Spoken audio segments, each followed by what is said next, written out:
বন্ধ হয়ে যাওয়া মনিটাইজেশনের উপরে ফেসবুক বেশ কিছু পরিবর্তন এনেছে। আজকের এই ভিডিওতে আমি আপনাদের সাথে এই বিষয়গুলো নিয়ে আলোচনা করব। শুরুতে আপনি আমার স্ক্রিনটাকে ফলো করেন। দেখতে পারবেন আমি এখন রয়েছি হচ্ছে মনিটাইজেশন স্ট্যাটাস বার অপশনে। আমি শুরু থেকে আপনাদের দেখাই। এখানে আপনারা দেখতে পারতেছেন আমার এখানে কনটেন্ট যে মনিটাইজেশনটা ছিল সেই মনিটাইজেশন বন্ধ। উপরের দিকে এরকম একটা লেখা আছে your no longer earning money. এখানে রেড সিগন্যাল আপনাদের অনেকের ক্ষেত্রে এখানে ইয়েলো সিগন্যাল দেখাতে পারে। আপনি যখন এখান থেকে ভিউতে ক্লিক করবেন, ভিউতে ক্লিক করার পর আপনার ইন্টারফেসটা জাস্ট এরকম আসবে। আমরা অলরেডি কিন্তু বুঝেই নিয়েছি যে আমাদের এই ফেসবুক পেজ থেকে আর ইনকাম হচ্ছে না। যতদিন না পর্যন্ত আমরা এই পেজে মনিটাইজেশনটা ফেরত নিয়ে আসতে পারতেছি। আচ্ছা। আর আপনার মনিটাইজেশন কেন গিয়েছে? আপনি যখন এই অপশনটাতে ক্লিক করবেন, তখনই ওরা আপনাকে বলবে, আপনি নিজে থেকে রিভিউ করুন। Review issue with your page মানে কেন আপনাকে দিয়েছে? তো এখানে কিন্তু ওরা আমাদের বলে দিয়েছে যে ইনঅথেন্টিক এনগেজমেন্ট এর কারণে আমাদের মনিটাইজেশন ওরা রিকমেন্ডেশন দুটাই সাসপেন্ডেড করে দিয়েছে। এরকমটা কিন্তু বলছে। তো পরিবর্তনটা আসলে আসছে কোথায়? হ্যাঁ, এই বিষয়টা আমি এখন আপনাদের বলব। এখানে যখন আপনি রিভিউ অপশনে ক্লিক করেন তো রিভিউ অপশনে ক্লিক করে আপনার কিন্তু এরকম একটা ইন্টারফেস আসে এবং এই অপশনটাতেও কিন্তু আমাদের সেম জিনিসটা বলে দিয়েছে। ঠিক আছে? সেম জিনিসটাই কিন্তু বলছে যে আমাদের মনিটাইজেশন যদি থাকে, ডলার যদি থাকে সেগুলো আমাদের হোল্ড করে রাখবে। যতদিন না পর্যন্ত আমরা মনিটাইজেশনটা পাই। তো আসলে পরিবর্তন কোথায় আসছে? নিচের দিকে যদি একটু স্ক্রল ডাউন করে আসি, দেখতে পারবেন এইখানে এই যে সি গাইডলাইন। তো এই সি গাইডলাইনে মূলত আমাদের পরিবর্তনটা এসেছে। এই অপশনটাতে আগে ছিল আপনার কি আ সি রুল অর্থাৎ সি রুলে যখন আপনি ক্লিক করতেন তখন আপনার ইন্টারফেস গুলো কিন্তু টোটালি চেঞ্জ হয়ে যেত। এই যে দেখতে পারবেন এখানে আমাদের engagement authentic এর একটা জিনিস লেখা আসতো সেটা আমি এই ভিডিওর পরে আপনাদের দেখাবো। দেন আপনাদের কিছু Facebook পেজে বা প্রোফাইলে এরকম লেখা আসতেছে। কিরকম? দেখতে পারবেন টোটাল জিনিসটা কিন্তু পরিবর্তন। আগে আমাদের ফ্ল্যাগের যে পেজ ছিল সেই ফ্ল্যাগের পেজে এই উপরের দিকে কি লেখা ছিল? উপরের দিকে আমাদের লেখা ছিল হচ্ছে আপনার অথেন্টিক এনগেজমেন্ট। এখানে ছিল মনিটাইজেশন অথেন্টিক এনগেজমেন্ট। তো ওইটারই পরিবর্তন হয়ে এখানে এই ফাংশনালিটি চলে আসছে। এখানে ওরা আমাদের ডিরেক্ট ভাবে বলে দিয়েছে যে আপনার পেজে ইনঅথেন্টিক এনগেজমেন্ট এর কারণে আমরা আপনার পেজের রিকমেন্ডেশন এন্ড মনিটাইজেশনটা আপাতত দিতে পারতেছি না। দেন এই যে সমস্যা, এই সমস্যাগুলো আর করা যাবে না। এই সমস্যাগুলো আর করা যাবে না। তো কোন ধরনের সমস্যা? দেখতে পারবেন আমরা অনেকে ভুল করি যে ফেক এনগেজমেন্ট, অটো ফলোয়ার নিয়ে থাকি, অটো ভিউজ নিয়ে থাকি। তারপরে এখান থেকে যে অটো লাইক নিয়ে থাকি। ঠিক আছে? তারপর হচ্ছে বিভিন্ন প্রকার আমরা স্প্যামিং কমেন্ট করি বারবার। আপনার যে ফলোয়ার আছে অর্থাৎ আপনারা যারা আমার এখন ভিডিওটা দেখতেছেন, দেখা যাচ্ছে আপনি সেম কমেন্ট বারবার যদি করেন, এই আপনার কমেন্টের কারণে আমার এই পেইজে রেস্ট্রিকশন চলে আসতে পারে। ঠিক আছে? দেন আপনারা সেম কাজগুলো অনেকেই কিন্তু করেন। আপনি নিজেও জানেন না। আপনি নিজেও ক্ষতি করতেছেন এই সেম কমেন্টটা করার জন্য আপনার পেজের। প্লাস দেন আপনি আরেকজনের ক্ষতি করতেছেন। অর্থাৎ যার ভিডিও দেখতেছেন তারও ক্ষতি হচ্ছে এই সেম কাজ করার কারণে। ঠিক আছে? তো এখান থেকে দেখেন এই ধরনের বিধিনির্দেশ বা এই ধরনের আচরণ করার কারণে, ঠিক আছে? Facebook আপনার মোটিভেশনটা বন্ধ করে দিতে পারে। এছাড়া এখানে আরো বলছে যে এই যে অটোমেটিক ভাবে আমরা কি করি বুস্ট করি। এটা অটোমেটিক ভাবে আমরা বুস্ট করি। বুস্ট করার মাধ্যমে আমরা ফলোয়ার নিয়ে আসি, বেশি ভিউজ নিয়ে আসি, বেশি এনগেজমেন্ট নিয়ে আসি। এই টোটাল বিষয়টা হচ্ছে ফেক এনগেজমেন্ট। ঠিক আছে? বা বলতে পারেন আপনি ইনঅথেন্টিক এনগেজমেন্ট। দেন এগুলো Facebook আপনার ওরা করে না। মানে পছন্দ করে না। এজন্য আপনার মনিটাইজেশনটা রিকমেন্ডেশন বন্ধ করে দিবে।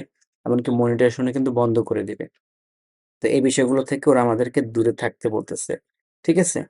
তো এই যে ফিচারটা, এই ফিচারটা কিন্তু আগে এই ধরনের কিন্তু ছিল না। Facebook এখন আপনাকে সুন্দরভাবে একদম সাজিয়ে গুছিয়ে কিন্তু বলে দিচ্ছে। তো এখন আমি আপনাকে অন্য একটা ফোন দিয়ে অর্থাৎ অন্য একটা আইডিতে গিয়ে দেখাই যে আগে আসলে এখানে আপনার সিস্টেমেটিক্যালি বা ফাংশন গুলো কেমন ছিল। আচ্ছা এখন আমরা আমাদের অন্য আইডিতে চলে আসলাম। স্ক্রিনটাকে লক্ষ্য করেন দেখতে পারবেন এই আইডিতে লেখা আছে you lost access to some monetization programme. আগে লেখা কিন্তু একটু ভিন্ন ছিল। ঠিক আছে? যখন আমি এখান থেকে ভিউতে ক্লিক করলাম, ভিউতে ক্লিক করার পর এখানে যে ইন্টারফেসটা আসবে, এখানে আমাকে বলছে কি দেখতে পারবেন লেখা আছে যে, "review issue with your page" same লেখা আগেও লেখা ছিল। তবে এখানে একটু ব্যতিক্রম। লেখা আছে, "your page activity does not follow your partner monetization policy" আগে কিন্তু আমাকে এখানে ইনঅথেন্টিক এর কথা স্পষ্টভাবে কিন্তু তুলে ধরেছিল। যে জিনিসটা কিন্তু এখান থেকে নাই। ওরা বলছে যে, "আমার পেজের যে বিষয়গুলো আছে সেগুলো আমি পলিসি মানতেছি না অর্থাৎ ভঙ্গ করতেছি। See what's your options are to regain access। তো আমরা যে কাজ করব রিভিউ অপশনে ক্লিক করব। রিভিউ অপশনে ক্লিক করার পর সেম প্রসেসিং এ আগে আমাদের যেভাবে এসেছিল ১ম যেটা আপনাদের দেখালাম এই আইডি তো সেম জিনিস। তবে এখানে একটু পরিবর্তন সেটা হচ্ছে সি রুলস এর মধ্যে। যেখানে আগে আপনাদের দেখিয়েছিলাম সি গাইডলাইন। তার মানে কিছু না কিছু তো পার্থক্য আছেই, তাই না? আমি এখান থেকে সি রুলে ক্লিক করলাম। সি রুলে ক্লিক করার পর দেখতে পাবেন এখানে লেখা আছে মনিটাইজেশন অথেন্টিক এনগেজমেন্ট। তো এর আগে যেটা আপনাদের আমি দেখালাম সেখানে কিন্তু লেখা ছিল আপনার কি ইনঅথেন্টিক এনগেজমেন্ট মানে এই যে আইডি মানে পেজ বলেন। তো এটাতে কিন্তু আমাদের অথেন্টিক ভাবে কাজ করতে হবে। মনিটাইজেশন অথেন্টিক ভাবে কাজ করতে হবে। তো যখনই আপনার ইনঅথেন্টিক চলে আসবে তখন কিন্তু সেটা ফ্ল্যাগেড চলে আসবে। তো আগে যেটা দেখালাম ওটাও আপনার ফ্ল্যাগেড। এখন যেটা দেখাচ্ছি এটা হচ্ছে গিয়ে আপনার ফ্ল্যাগেড। তো কি হলো? ওইটাই হচ্ছে আপনার রিকমেন্ডেশন সাসপেন্ডেড করে দিয়েছে। যার কারণে আপনাকে ওরকম অপশনটা দেখাচ্ছে। এখন যেটা দেখাচ্ছে এটা হচ্ছে রিকমেন্ডেশন আপনার সাসপেন্ডেড করে নাই। রিকমেন্ডেশন ঠিক আছে। যার কারণে ওরা এইভাবে এটা আমাদের উল্লেখ করে দিয়েছে। আপনার ওই পেজটাতে যদি কখনো আপনার রিকমেন্ডেশনটা চালু করেন বা চালু হয়, তখন দেখতে পারবেন সেম জিনিসটা কিন্তু আপনাকে আবারও দেখাবে। মানে এইভাবে কিন্তু আপনাকে দেখাবে। তো এতটুকুই হচ্ছে গিয়ে পরিবর্তন আসছে।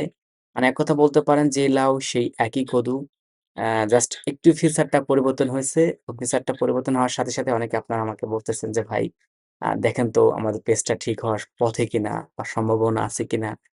দেন আপনাদের আমি জিনিসটা বুঝাই দিলাম। ওটা রিকমেন্ডেশন সাসপেন্ডেড করছে বিদায় Facebook আপনাকে এভাবে দেখাচ্ছে। আর এটা রিকমেন্ডেশন সাসপেন্ডেড নেই। যার কারণে এমনটা দেখাচ্ছে। এটাও আপনাদের আমি প্রুভ করে দেখিয়ে দিচ্ছি। আমরা এখান থেকে ব্যাকে চলে আসলাম। এখান থেকে ডিরেক্ট এই অপশনটাতে চলে আসবো। আসার পর আমি যখন একটু নিচের দিকে আসি, এই যে এখানে আপডেট আছে, আপডেটে ক্লিক করলে অনেক সময় দেখা যায়। সরি এখান থেকে নেই। এই যে প্রফেশনাল স্ট্যাটাসে ক্লিক করলাম। দেখতে পারবেন উপরে আমাদের কি লেখা আছে? Monetization tools. আমরা হারাইছি এরকম একটা। আর নিচে আমার রিকমেন্ডেশন। এখন আমি আপনাদের সেই পূর্বের আইডি থেকে দেখিয়ে দিচ্ছি। আমি এখান থেকে টোটালি ব্যাকে চলে আসবো। আবার এখান থেকে ব্যাকে চলে আসলাম। এই যে দেখতে পাচ্ছেন আমি যখন পেজের পর ক্লিক করলাম, প্রফেশনাল ড্যাশবোর্ডের পর ক্লিক করলাম, দেখেন এখানেই আমার মনিটাইজেশন কে হারাইছি। প্লাস এখান থেকে পেজের রিকমেন্ডেশন কিন্তু আপনার চলে গেছে। আর যার কারণেই মূলত আমরা যখন এই অপশনটাতে আসতেছি, এই ২ টা জিনিসের মধ্যে কিন্তু একটু ভিন্নতা দেখা যাচ্ছে। দেন এই পেজেও কিন্তু আগে আপনার সেম অর্থাৎ এই যে সি গাইডলাইন এর এখানে সি রুল ছিল। ঠিক আছে? আর এই অপশনটাতে আপনার মনিটাইজেশন অথেন্টিক এনগেজমেন্ট এর কথা কিন্তু উল্লেখ ছিল। তো যাই হোক দিন শেষে এটাই বলব, আপনারা অবশ্যই, অবশ্যই এই জিনিসগুলো থেকে দূরে থাকবেন। কোন বিষয়গুলো থেকে দূরে থাকবেন? ফেক কোনো প্রকার এনগেজমেন্ট আপনার পেজে আনা যাবে না। না হচ্ছে গিয়ে কারো কাছ থেকে আপনি ফলো কিনবেন, ভিউজ নিয়ে আসবেন বা হচ্ছে বিভিন্ন জায়গায় ভিডিও আপনি শেয়ার দিবেন। তারপর হচ্ছে গিয়ে অটো লাইক কিনবেন বা কারো ভিডিওর নিচে একই কমেন্ট বারবার আপনারা করবেন না। আমি বললাম তো এই সমস্যার কারণে আপনার নিজের পেজের ক্ষতি করতেছেন, রেস্ট্রিক্টেড খাবেন। প্লাস যার ভিডিও দিয়ে করতেছেন, সে অরিজিনাল কনটেন্ট বানায়। তারপরও আপনার ওই একটা কমেন্টের জন্য মানে সেম কনটেন্ট তো বারবারই করতেছেন। ২-৪ দিন পরই করতেছেন। একই জিনিসই করেন। ওই ব্যক্তিরও মনিটাইজেশন হারাবেন। তবে এই কাজগুলো করা থেকে আপনারা বিরত থাকেন এতটুকু রিকোয়েস্ট করব। ভিডিওটা ভালো লাগলে সবাইকে শেয়ার করে দেখার সুযোগ করে দিবেন।